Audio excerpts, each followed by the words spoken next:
Hi, this is Nick with 10 Bell Pod, and here's 10 facts about Louie Spicolli. After just 2.5 months of training under Billy Anderson, the 17-year-old Louie Spicolli started losing enhancement matches for WWF.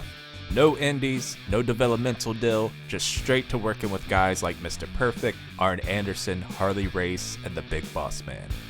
Louie was part of the AAA pay-per-view When Worlds Collide, and a match that launched Rey Mysterio Jr.'s career in America. The match primarily showcased Louie and Rey, with Spicolli as Madonna's boyfriend, teaming up with Fuerza Guerrera and Psychosis to beat Rey, Heavy Metal, and Latin Lover. Not only was this match huge for Rey, but it also landed Louie an actual roster spot with WWF. After a few years on and off of jobbing with the Fed, Louie would debut as grunge rocker Rad Radford. When Louie left WWF, he was able to reinvent himself in ECW. If you're gonna dive into Louie's career, this is the place to do it. He was part of peak ECW, taking on the likes of Tommy Dreamer, New Jack, and Sabu. In ECW, Louie was able to develop into exactly what he wanted to be as a wrestler, as a character, and the fans were super on board with it. Louie was on the first ever WCW Thunder. After leaving ECW for WCW, Louie helped kick off the first ever Thunder on January 8th, 98, losing to Rick Martel. Louie did WCW commentary. Louie was like a very funny, clever guy, and he obviously had a lot of wrestling knowledge. He had all the makings of a great announcer. That was until he made a bit of an Oklahoma City bombing joke on air and was promptly removed. Louie was in the NWO. Louie would join Scott Hall for his feud with Larry Zbyszko.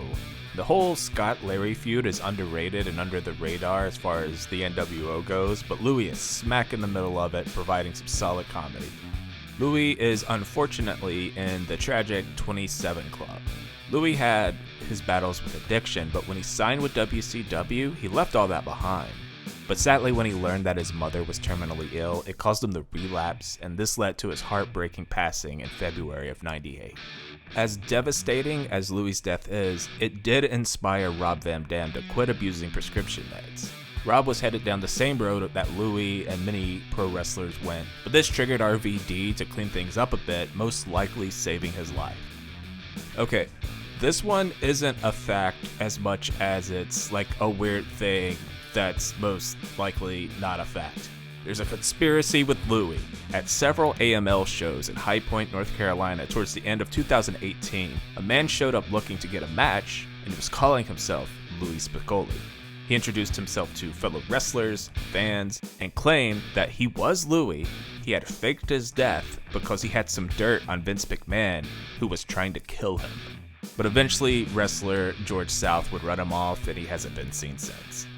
Okay, so since that one doesn't really count, Louie was also an extra on Beverly Hills 90210. For more wrestling history, check out 10 Bell Pod on your favorite podcast app, or find us on YouTube, Instagram, and TikTok.